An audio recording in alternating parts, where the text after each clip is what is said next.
now we're gonna do the question of majority elements और इसको हम क्या पाइथन सोल्यूशन देखने वाले हैं इसका majority elements का। इसमें क्या है, हमें गिवन है एक एरे, ठीक है, और उसकी एक लेंथ दे रखी है ठीक है। अब हमें क्या करना है, हमें बताना है कि ऐसे कौन सा एलिमेंट है और कौन सी वैल्यू है हमारे एरे के अंदर जो रिपीट हुई है मैक्सिमम नंबर ऑफ़ टाइम्स। और इसमें इसने अपने मैक्सिमम को किस तरीके से डिनोट किया है, n/2, मतलब जितनी भी लेंथ है उसका हाफ। अगर कोई ऐसा एलिमेंट है, हमारे एलिमेंट या वैल्यू हमारे एरे के अंदर जो मतलब कि जो जितनी भी लेंथ है एरे की, उसके मतलब कि उसके हाफ आ रहा है, तो हम क्या करेंगे, हम रिटर्न कर देंगे उस एलिमेंट को।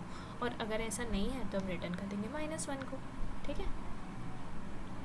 अब हम देखते हैं इसका ड्राई रन किस तरीके से होगा।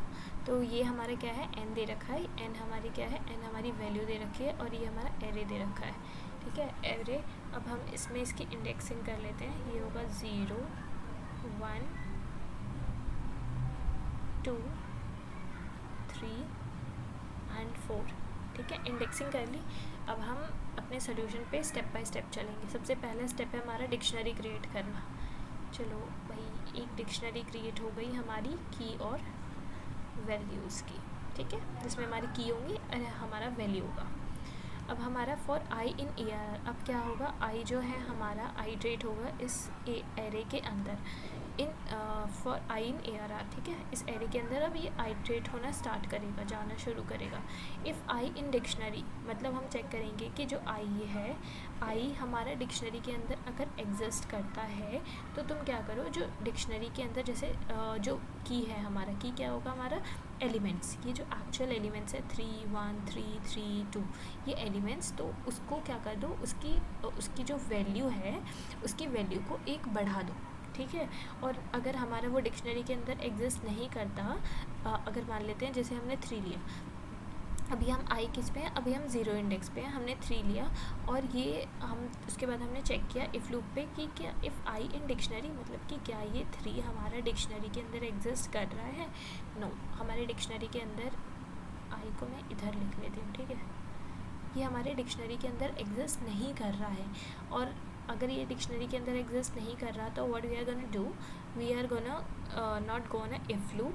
तो हम क्या करेंगे, इफ़ लूप के अंदर ना जाके हम जाएंगे अपने एल्स के लूप के अंदर, और इसमें जाके डी ऑफ आई, मतलब ये जो 3 है हमारा, इसमें क्या करेंगे, की आएगा और इसके आगे इक्वल्स टू 1, ठीक है, d of i equals to 1, मतलब की में ये एलिमेंट हमारा एरे का एलिमेंट और उसके आगे इक्वल्स टू हमने 1 लगा दिया, मतलब कि 3 हमारा एक बार हमें मिल गया। अब आई की, अब हमारा क्या होगा, अब यहाँ से लूप, अब आई की वैल्यू बढ़ेगी, इधर जाएगा, तो अब हमारा आई क्या होगा, आई हमारा इधर आएगा, इधर आया आई। उसके बाद फिर इसने चेक किया कि क्या हमारा आई जो है वो डिक्शनरी के अंदर एग्जिस्ट कर रहा है। आई क्या है हमारा, आई हमारा 1 है, क्या हमारा 1 डिक्शनरी के अंदर एग्जिस्ट कर रहा है, नहीं एग्जिस्ट नहीं कर रहा है। इफ़ लूप के अंदर नहीं जा रहा, एल्स लूप के अंदर चलते हैं। और डी ऑफ आई, जो डी ऑफ आई क्या है, 1 है, उसको इक्वल्स टू 1 कर दो, ठीक है, मतलब कि 1 हमारा एक बार आया, 3 हमारा एक बार आया था, 1 हमारा एक बार आ गया। अब हमारा क्या होगा, आई बढ़ेगा, अब यहाँ से क्या होगा, अब यहाँ से ऊपर जाने वाला है और आई बढ़ने वाला है। अब आई इधर आया, अब आई इधर आने के बाद हमारा क्या होगा, अब ये फिर से चेक करेगा कि क्या हमारा आई डिक्शनरी के अंदर है, तो 3, क्या 3 हमारा डिक्शनरी के अंदर प्रेजेंट है, यस 3 ऑलरेडी डिक्शनरी के अंदर प्रेजेंट है।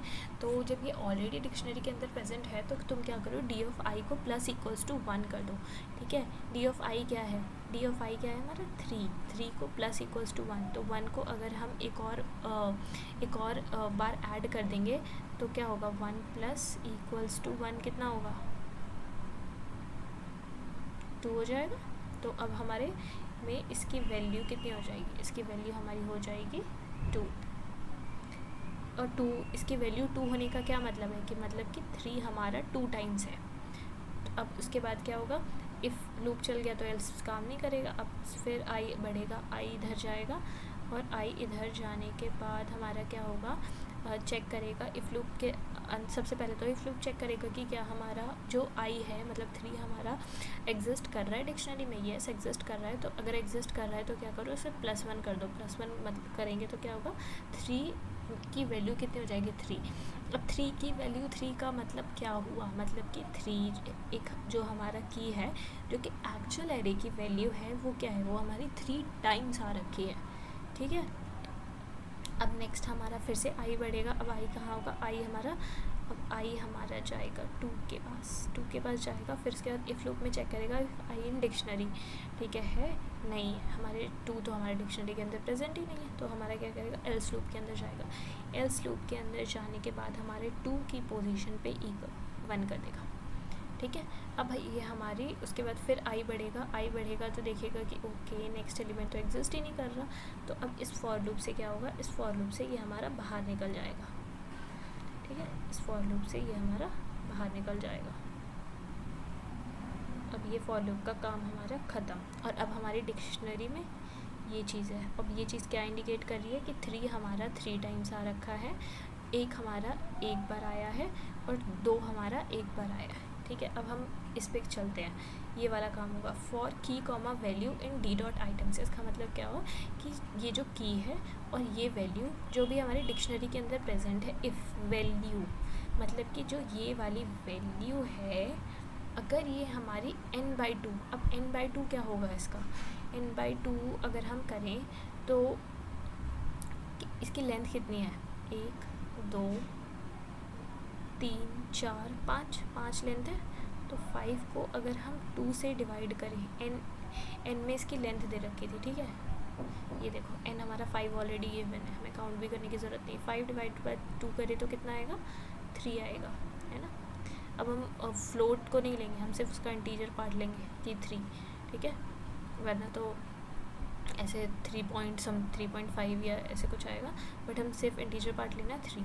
तो अब हम क्या करेंगे, फॉर की कॉमा वैल्यू इन डिक्शनरी, ठीक है। ये की है, ये वैल्यू है हमारी डिक्शनरी के अंदर। हम चेक करेंगे कि क्या हमारी वैल्यू, ये जो वैल्यू है इसमें ऐसा कोई भी, मतलब कि ये वैल्यू सिर्फ ये वाला, ठीक है, इसमें क्या कोई भी हमारा जो n ग्रेटर है n/2 से, मतलब कि n/2 क्या है हमारा, n/2 हमारा 3, तो क्या मतलब हुआ इसका कि क्या कोई ऐसी वैल्यू है जो कि ग्रेटर है 3 से, ठीक है। क्या कोई भी ऐसी वैल्यू हमारी ग्रेटर है 3 से, बताओ। यस, ये वाली, ठीक है। क्योंकि अगर हम 5 डिवाइड बाई 2 करते हैं तो कितना आता है, 2 2 ज़ा 4, तो ये हमने 3 क्यों लिख दिया, ये हमें 2 लिखना चाहिए ना, ठीक है। ये 2 होगा, ये बेसिक मैथ्स हमने गलत कर दी, कोई नहीं, इट हैपेंस विथ मी। अब हम 2 आ गया। अब हम चेक करेंगे कि क्या कोई ऐसी वैल्यू है जो 2 से बड़ी है, तो हम चेक करेंगे यस, ये तो वैल्यू हमारी 2 से बड़ी है। अब जब ये वैल्यू हमारी 2 से बड़ी है तो हम क्या कर देंगे, रिटर्न कर देंगे इसका की।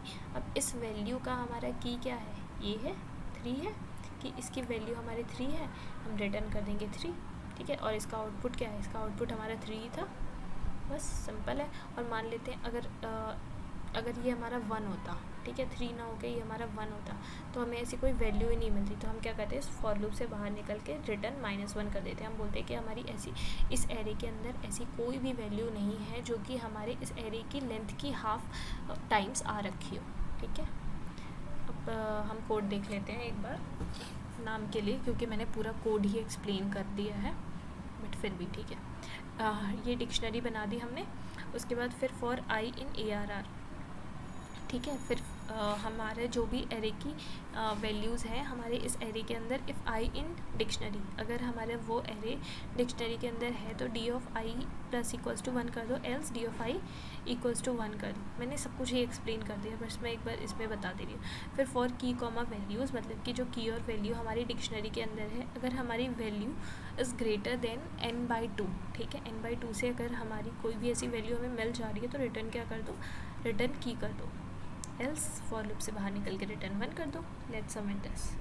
तो बेसिक कंसेप्ट था कि डिक्शनरी आना चाहिए, डिक्शनरी के अंदर की वैल्यू हमारी क्या होती है वो पता होना चाहिए।